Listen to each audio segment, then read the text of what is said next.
When you're looking at investments, you are just swimming in metrics, right? You've got PE ratios, revenue growth, profit margins. It's a lot. And frankly, a lot of them can point you in the wrong direction. So, what if there was one number that could cut through all that noise? A number that tells you if a company is a true value creator? Well, there is. Today, we're going to do a deep dive into that metric, return on invested capital, or ROIC. It's the ultimate litmus test for answering one single crucial question.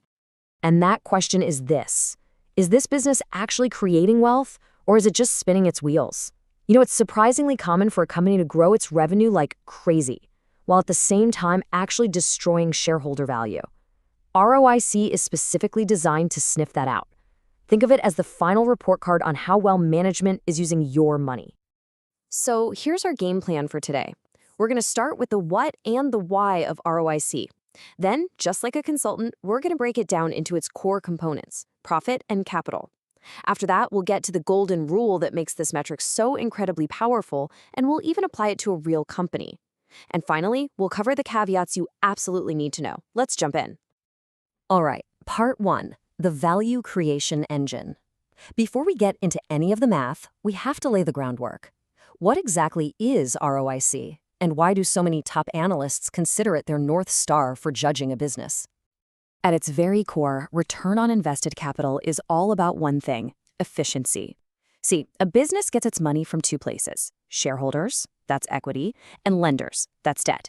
It then invests that big pool of capital into its operations, factories, software, inventory, the whole shebang.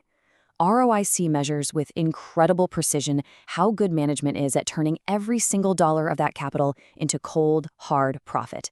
It really is the ultimate report card on capital allocation. And here's the formula. Now, it looks pretty simple, right? But its real power comes from how strictly we define these two parts. Up top, you have NOPAT. That's the pure, unadulterated operating profit. And on the bottom, you have invested capital, the total amount of cash that's fueling those profits. We're going to break each one of these down Mises style to really understand what's under the hood. Okay, part two, let's deconstruct NOPAT. We're going to start with that numerator. Now, NOPAT is not your typical profit metric you see on the news. Its entire purpose is to isolate the profitability of the core business and strip away all the noise from financing decisions. So NOPAT, net operating profit after tax. Think of it as a purified version of profit. See, unlike net income, which gets all messy depending on how much debt a company has, NOPAT shows you what the business would have earned if it had zero debt. And this is so important. It lets you make a true apples-to-apples comparison of operational performance between two companies, even if one is loaded with debt and the other is debt-free. Now, there are a couple of ways to get to NOPAT. You could start from net income, but honestly, that's a shortcut, and it's a bit risky, because net income can be filled with all sorts of non-operating junk. The professional method, the one we're going to focus on, starts with operating profit. By taking that number and multiplying it by 1 minus the tax rate, you get a clean, repeatable measure of core profitability. It's totally free from the distortions of one-time gains or weird accounting things that can cloud the real picture. Okay, that's the profit engine. Now for part three, deconstructing the capital base. We figured out the return, but now we need to be crystal clear about the investment that generated it. How much capital exactly was management playing with? Invested capital is the total war chest that management has to work with. It's the complete sum of all the money raised, from shareholders through stock and from lenders through debt. This is the capital that pays for everything, from a brand new factory to a Super Bowl ad, and it's the base against which we have to measure performance. And just like with NOPAT, there are two ways to get this number, and here's a pro tip. They should be pretty close. The financing-based way is simple. You just add up all the debt and equity. The assets-based way looks at the other side of the balance sheet. You take total assets, and then you subtract things that aren't really being used in the business, like excess cash just sitting in a bank account. You also subtract stuff like accounts payable, which is basically a free loan from your suppliers. Both methods should give you a very similar number, which is a great little sanity check on your math. So we've run all the numbers, we've divided our NOPAT by our invested capital, and boom, we get a percentage. Let's say it's 15%. Great. So what? I mean, a number sitting all by itself is totally useless. To give it any meaning at all, we have to compare it to something. And this brings us to part four, the golden rule. This, my friends, is where the analysis really comes to life. To figure out if that 15% return is good, bad, or just okay, we have to compare it to the cost of getting that capital in the first place. This is the ultimate showdown. On one side, you have ROIC, the return the company is generating. And on the other side, you have the weighted average cost of capital, or WACC. The WACC is just the blended cost the company pays for all that capital. It's the interest it pays to banks and the return that shareholders demand for taking a risk. You can think of it as the company's hurdle rate. And the fundamental question is simple. Are you earning more than your hurdle rate? And this slide right here tells you the verdict. If your ROIC is higher than your WACC, congratulations, you are creating economic value. Every dollar you invest is earning more than it costs. If they're about the same, you're just treading water. You're covering your costs, but there's nothing left over. And if your ROIC is below your WACC, well, you are actively destroying capital. It doesn't matter how fast your revenue is growing, you are literally making your investors poor every single day. So how much higher is good enough? Well, look, anything positive means you're creating value, which is great. But a common rule of thumb that analysts use is to look for a spread of at least 2 percentage points. A company that consistently beats its WACC by 2% or more is a powerful sign of a fantastic business, one with a durable competitive advantage, what someone like Warren Buffett would call a moat. Okay, that's the framework. Now for part 5, let's get our hands dirty and put this powerful tool to work.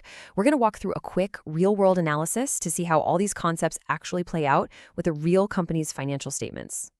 And our case study is Target. The process here is just a direct application of what we just learned. First, you calculate their NOPAT, starting with their operating income and adjusting it for taxes. Next, you calculate the invested capital. You sum up their equity, their debt, and, this is really important for a retailer, their lease liabilities, and then you pull out any non-operating cash. And just like that, you have both sides of the equation. And the final number for Target was an ROIC of 16.1%. Now, not only is that a really strong number on its own, but you can see it's a huge improvement from the year before. To give you some context, Target's WAC is usually somewhere around 8 or 9%. So with an ROIC over 16%, they are generating almost double their cost of capital. That is the textbook definition of a highly efficient, value-creating machine. And that upward trend, that's exactly what you want to see as an investor. And this is exactly why ROIC is so important for valuation. It gives you the context that a simple metric like the price-to-earnings ratio just can't. You might see a stock with a low PE and think, hey, that's a value stock. But if that company's ROIC is actually below its WACC, it's not a value stock, it's a value trap.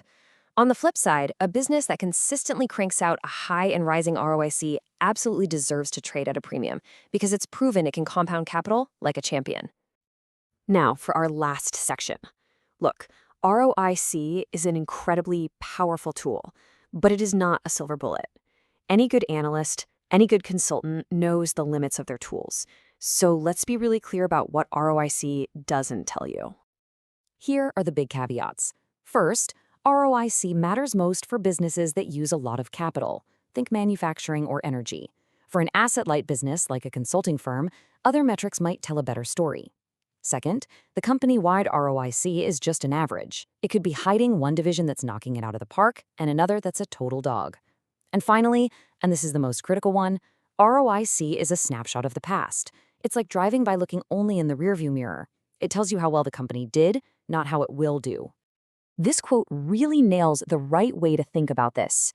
The true power of ROIC isn't just the number itself, but the comparisons it lets you make. You compare it to the cost of capital to see if value is being created. You compare it to the company's own history to spot trends. And you compare it to its competitors to judge its competitive advantage. A business that consistently posts a higher ROIC than its peers is, almost by definition, a better run operation. Simple as that. And so, that's where we'll end.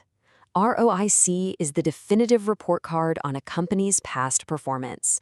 It tells you, with amazing clarity, whether management has been a good steward of your capital. But the multi-billion-dollar question it leaves you with is always about what's next. What's the strategy to keep finding and funding high-return projects? Answering that question, well, that's the real essence of long-term value creation. Thank you for joining this explainer.